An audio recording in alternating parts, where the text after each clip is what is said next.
और चलिए इसी के साथ खबरों में आप बात करते हैं 24 मिनट में 24 बड़ी खबरों की। शुरू करते हैं पहली खबर के साथ। पाकिस्तान के बालाकोट का धमाका लोग लगता है भूल गए। लगता है पाकिस्तान हिंदुस्तान के शूरवीरों का शौर्य भूल गया है। दरअसल पाकिस्तान ने एक बार फिर से पुलवामा जैसी घटना को दोहराने की कोशिश की है। आज सुबह पुंछ जम्मू हाईवे पर सेना की एक गाड़ी पर ग्रेनेड से हमला कर दिया गया। इसमें हमारे 5 शूरवीर जवान शहीद हो गए। देखिए हमले के 4 साल 64 दिन बाद पाकिस्तान ने एक बार फिर अपने नापाक मंसूबों को अंजाम दिया। हिंदुस्तान की जमीन पर हिंद के शूरवीरों के खिलाफ साजिश रची गई। गुरुवार को जम्मू कश्मीर के पुंछ में सेना की एक गाड़ी में अचानक आग लग गई। इस घटना में 5 जवान शहीद हो गए। लेकिन घटना के चंद घंटों बाद जो खबर आई वो आतंकिस्तान के चेहरे से आतंक का नकाब उससे एक बार फिर हट गया। गुरुवार शाम सेना का आधिकारिक स्टेटमेंट आया कि सेना की गाड़ी पर ग्रेनेड अटैक हुआ था, जिससे पुंछ में सेना की गाड़ी में आग लगी थी। सेना प्रमुख जनरल मनोज पांडे ने रक्षा मंत्री राजनाथ सिंह को इस घटना को लेकर ब्रीफ किया। हालांकि घटना के तुरंत बाद केंद्रीय रक्षा मंत्री राजनाथ सिंह ने पुंछ में हुए हमलों को लेकर दुख जताया। सूत्रों की माने तो घटना की जिम्मेदारी आतंकी संगठन PAFF ने ली है। दावा यह है कि ये संगठन लश्कर-ए-तैयबा का ही एक विंग है। इससे पहले भी एक आतंकी हमले में ये संगठन शामिल रहा है।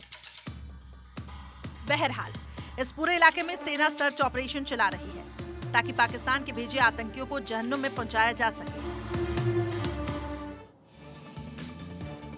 अतीक और अशरफ के हत्यारे पूछताछ में लगातार पुलिस और SIT की टीम को गुमराह करते जा रहे हैं। आपको बता दें, शूटर्स ने बताया है कि उन्हें हथियार गोगी गैंग से मिले थे। इन तीनों शूटर्स की मुलाकात बांदा प्रयागराज हाईवे पर एक ढाबे पर हुई थी, बताया जा रहा है। हालांकि पहले अरुण, सनी और लवलेश से पहले कभी मुलाकात ना होने की बात कह रहा था, लेकिन अब उसने बताया है कि तीनों एक दूसरे को पहले से जानते थे। लवलेश का कहना है कि उसने फेमस होने के लिए वारदात को अंजाम दिया। ये रिपोर्ट देखिए और पूरा मामला समझिए।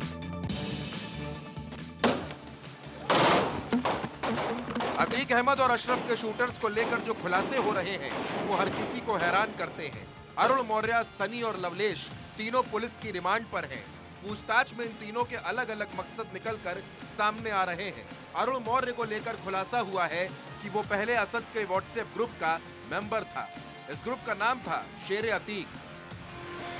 पूछताछ में अरुण ने बताया कि पिस्टल किसने दी ये उसे नहीं पता। तो लवलेश का कहना है कि वो पैसे और नाम के लिए इस कांड में जुड़ा। वहीं सनी का कहना है कि वो खुद डॉन है, उसका कोई आका नहीं। हालांकि सनी ने यह कबूला कि वो सुंदर भाटी के संपर्क में था। हमीरपुर की जेल में उसकी मुलाकात सुंदर भाटी से हुई थी।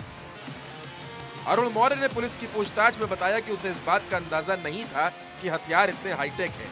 वो तो इन्हें सिर्फ असलाहा मान रहा था। वहीं SIT ने बांदा से 3 लोगों को हिरासत में लिया है। ये तीनों शूटर लवलेश तिवारी के दोस्त हैं। SIT की टीम हमीरपुर और कासगंज भी पहुंची। इन्हीं तीनों ने लवलेश तिवारी को मीडिया क्या असद उमेश पाल के मर्डर में गुड्डू मुस्लिम के कहने पर शामिल हुआ? ये सवाल इसलिए उठ रहे हैं क्योंकि अतीक ने मरने से पहले पुलिस की पूछताछ में बताया था कि असद को गुड्डू मुस्लिम ने उकसाया। इसके बाद असद ने गोलियां चलाई। तो वहीं असद को इस कांड से बचाने के लिए मेरठ में अतीक की बहन आयशा के घर पर बकरे की बलि दी गई थी। ये रिपोर्ट देखिए और समझिए। अपनी मौत से पहले ही अतीक अहमद ने पुलिस की पूछताछ में असद को लेकर बड़ा खुलासा कर दिया था। हर कोई अंदाजा लगा रहा था कि आखिर हत्या से पहले अतीक और अशरफ क्या बताना चाह रहे थे, उनके मन में क्या चल रहा था। पहले आप वो बात भी सुन लीजिए। आज जनाजे में आप लोग नहीं गए थे, क्या कहना? आप कुछ कहना चाहिए? नहीं ले गए तो नहीं गए। मेन बात ये है कि गुड्डू मुस्लिम। बस यही बात बोलते बोलते अतीक और अशरफ की हत्या हो गई। तो असद को लेकर एक और खुलासा हुआ है। उमेश पाल के मर्डर के बाद असद बचने के लिए हर दिन शहर बदल रहा था। गुड्डू मुस्लिम के साथ ही वो बुआ आयशा नूरी के घर मेरठ पहुंचा।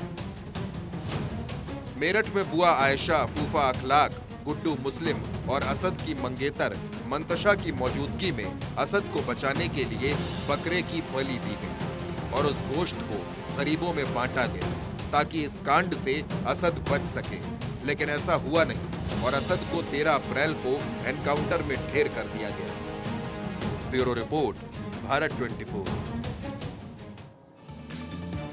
अतीक और अशरफ की हत्या के बाद अतीक के साम्राज्य और सियासी विरासत को कौन संभालेगा? ये सवाल बड़ा है क्योंकि शाइस्ता फरार है अतीक के 2 बेटे नाबालिग हैं और बाल सुधार गृह में इस वक्त सजा काट रहे हैं। ऐसे में उमर और अली की ही अतीक की विरासत को आगे ले जा सकते हैं, लेकिन ये दोनों भी जेल में मौजूद हैं। ऐसे में अतीक का पूरा परिवार बिखर गया है। ये रिपोर्ट देखिए। अतीक अहमद की हत्या के बाद उसका सब कुछ खत्म हो गया, बचा है तो सिर्फ उसका नाम। अब सवाल है कि माफिया के टूट चुके साम्राज्य को दोबारा कौन संभालता है?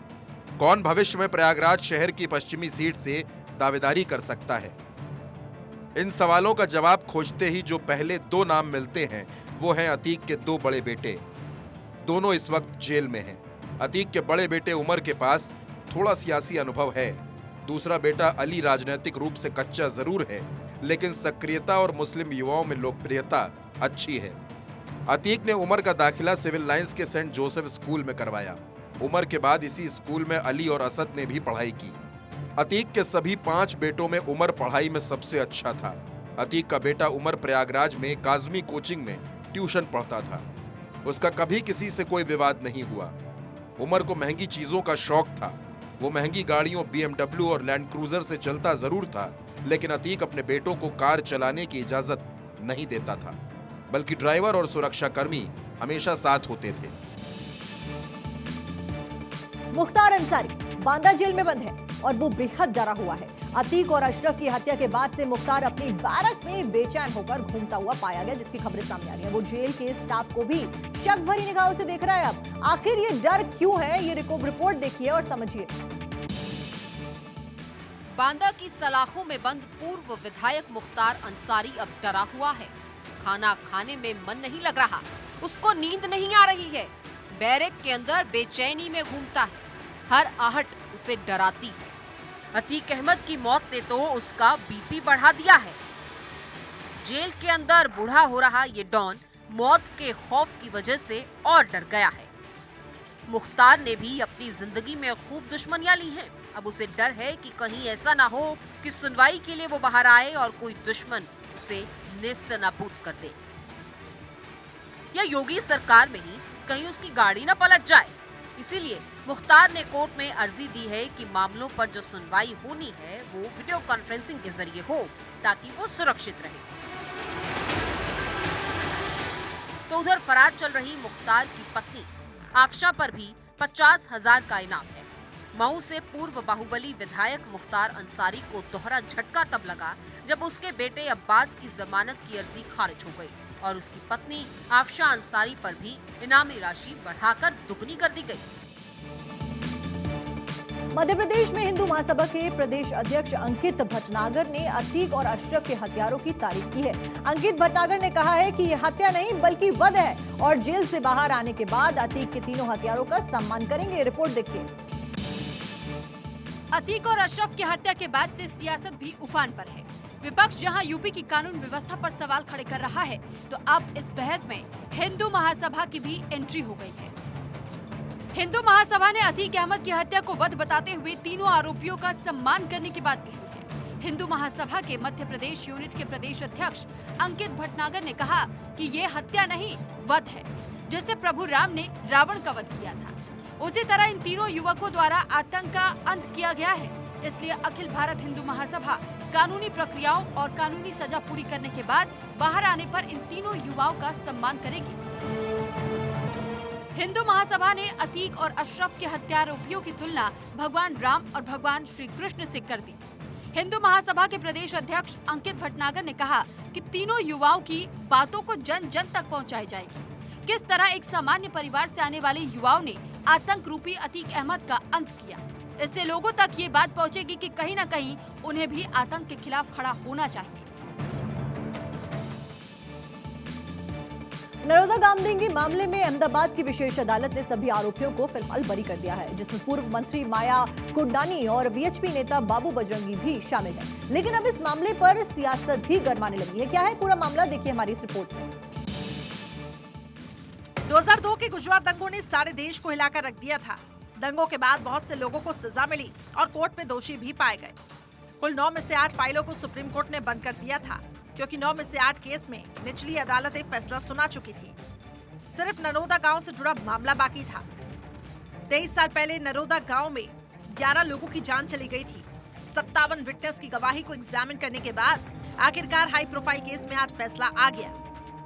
अहमदाबाद की विशेष अदालत ने बड़ा फैसला सुनाते हुए सभी आरोपियों को बरी कर दिया, जिसमें गुजरात की पूर्व मंत्री माया कोडनानी, बजरंग दल नेता बाबू बजरंगी समेत 68 आरोपियों को अहमदाबाद की विशेष अदालत ने बरी कर दिया।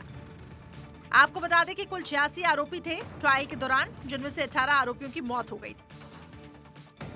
गोधराकांड के बाद गुजरात में दंगे भड़के थे, जिसके बाद वीएचपी ने गुजरात बंद का ऐलान किया था। बंद के दौरान नरोदा इलाके में हिंसा आगजनी हुई थी। दंगाइयों ने घरों दुकानों को आग के हवाले कर दिया। माया कुडनानी और बाबू बजरंगी का कहना है कि हमारे खिलाफ साजिश रची गई थी। Bureau report, Bharat 24। ब्रिटेन के स्कूलों में बच्चों को इस्लाम धर्म अपनाने के लिए परेशान किया जा रहा है। जी हां, ब्रिटेन की एक संस्था ने ऐसी ही रिपोर्ट जारी की है, जिसमें हिंदुओं के साथ ब्रिटेन के स्कूलों में भेदभाव किए जाने की बात कही गई है। अब इस रिपोर्ट में ब्रिटेन के स्कूलों में हिंदू बच्चों के प्रति नफरत को लेकर आगाह किया गया है। ब्रिटेन के स्कूलों की दोगली नीति की पोल खोलती ये रिपोर्ट देखिए।